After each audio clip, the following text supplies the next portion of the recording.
Hello magical minds, welcome to Educo gravity study channel. Magical minds, आज हम Indian economy के first 5 year plan यानी कि भारत का पहला पंचवर्षीय योजना जो बनाया गया था उसके जो मेन ऑब्जेक्टिव्स हैं उसको हम डिटेल में समझेंगे।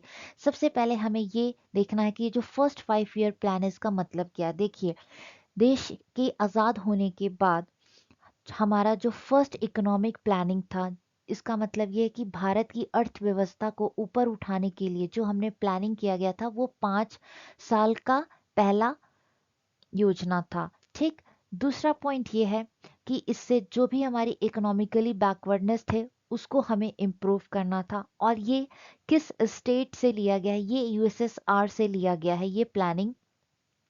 ओके, चलिए इसके हम सेशन को स्टार्ट करते हैं। सबसे हम पहले इंट्रोडक्शन देखते हैं। जो हमारा फर्स्ट 5 ईयर प्लान था वो लॉन्च हुआ था 1 अप्रैल 1951 से 31 मार्च 1956 तक था। ये इसका टाइम था, टाइम टेन्योर।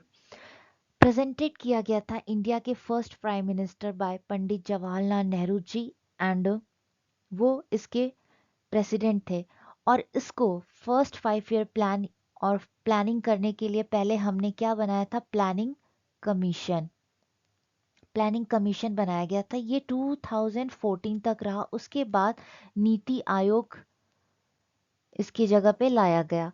तो जितने भी 2014 तक इंडियन इकोनॉमी में 5 ईयर प्लान्स हुए हैं वो किसके अंतर्गत हुए हैं, सॉरी, प्लानिंग कमीशन के अंतर्गत। चलिए, तो जो प्लानिंग कमीशन के प्रेसिडेंट थे वो थे जवाहरलाल नेहरू, और जो हमारे वाइस प्रेसिडेंट थे वो थे गुलजारी लाल नंदा जी। ओके, ठीक।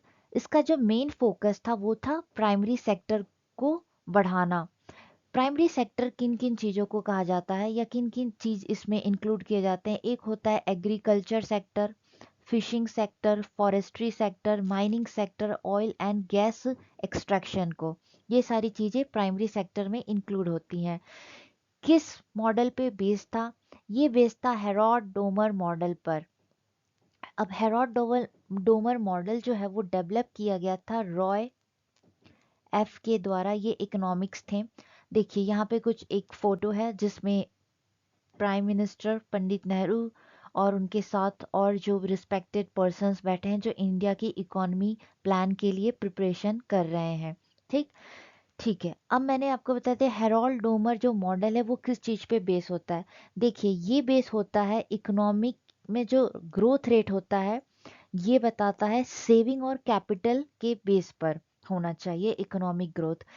सेविंग मतलब बचत, और कैपिटल मतलब इन्वेस्टमेंट करने पे ज़्यादा फोकस करता है इस मॉडल के अंतर्गत। ठीक। अब ये हमने बता दिया।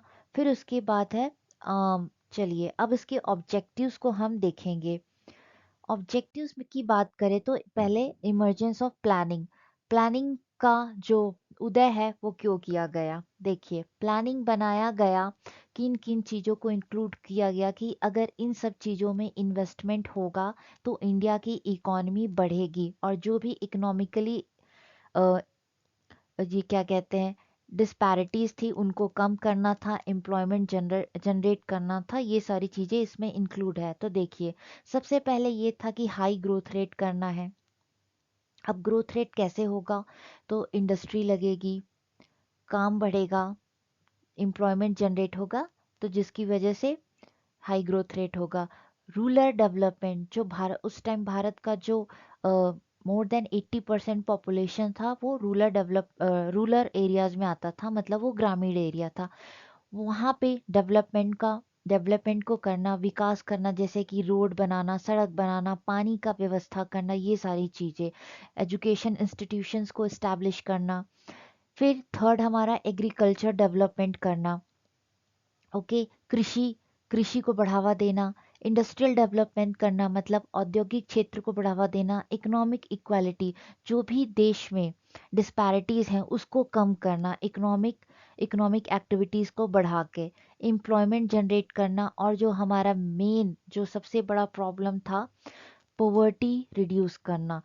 जब इंडिया आज़ाद हुआ था तो हमारा जो पॉवर्टी लेवल था वो बहुत ज़्यादा था, हमारे देश में बहुत लोग गरीबी रेखा के नीचे आ गए थे, तो उस चीज़ को कम करना, तो ये था इमरजेंस ऑफ प्लानिंग।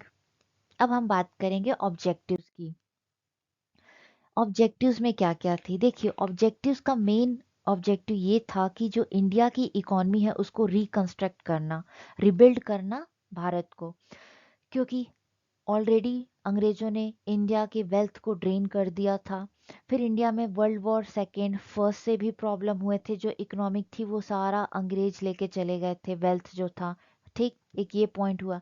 दूसरा पॉइंट हुआ कि पार्टीशन के बाद जो कंट्री को इकोनॉमिकली नुकसान हुआ था उसको भी बियर अप करना और इंडिया को फिर से रिबिल्ड करना, फिर से इंडिया को मजबूत करना इकोनॉमिकली।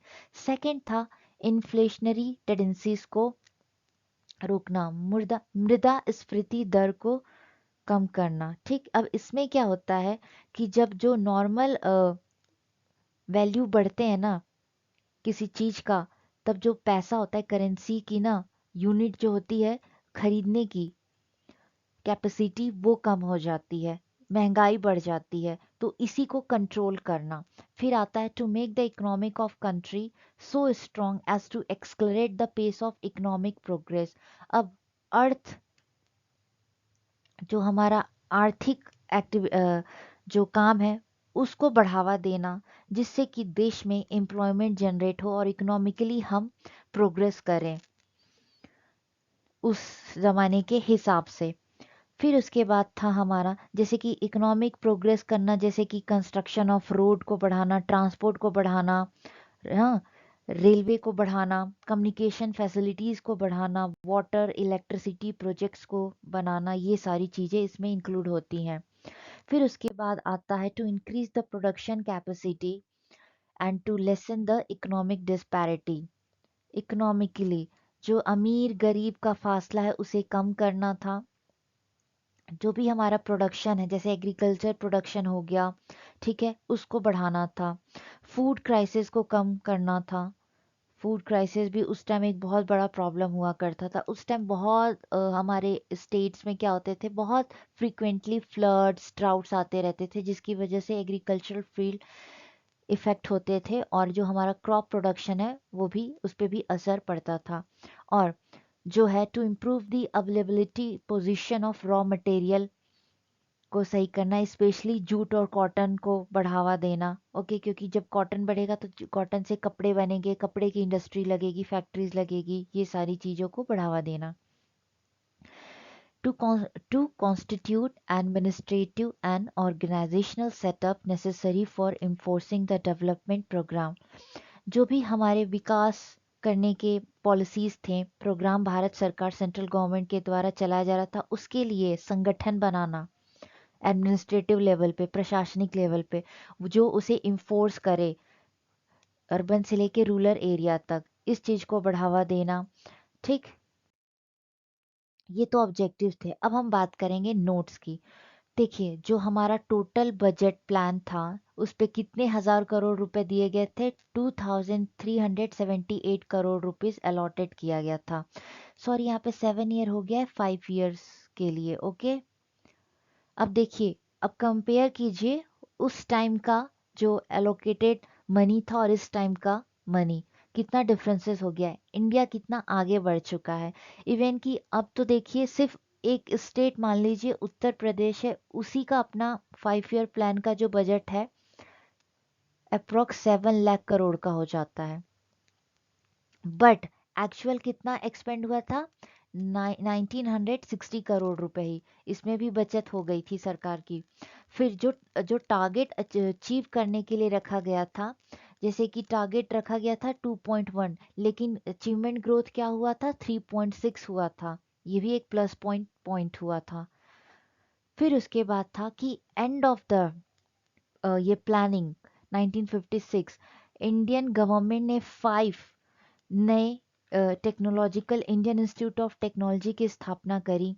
साथ ही साथ यूजीसी यूनिवर्सिटी ग्रांट कमीशन भी बनाया गया, किस चीज़ के लिए, to care of funds and take measures regarding higher education के लिए जो फंड्स जनरेट करना था उस चीज़ के लिए, उसकी किस तरह से कितना पैसा किस हायर एजुकेशन इंस्टीट्यूशंस को जाना चाहिए, इन सब चीज़ों के लिए।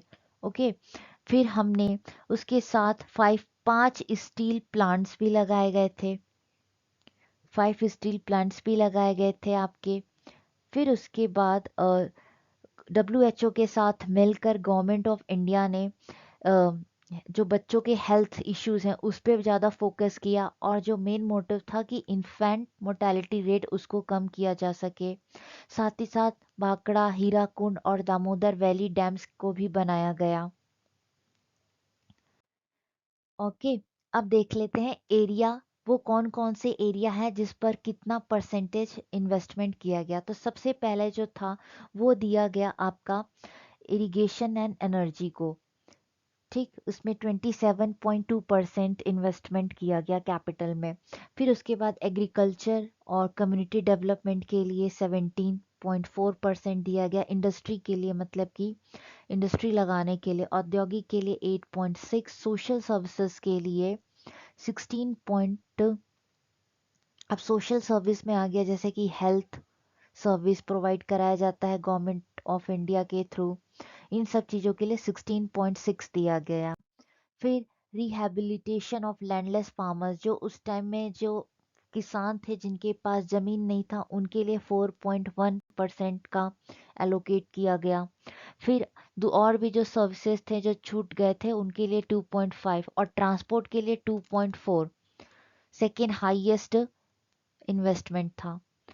चलिए, ये तो रहा इंडिया का फर्स्ट 5 ईयर प्लान, उसकी इंट्रोडक्शन, उसका मेन ऑब्जेक्टिव क्या था, क्या रिजल्ट रहा, कौन कौन से इंस्टीट्यूशन उसके साथ इस्टेब्लिश हुए, ठीक, और एरियाज, कौन से एरियाज में कितना इन्वेस्टमेंट किया गया। अब मिलते हैं नेक्स्ट सेशन में, तब तक के लिए जय हिंद।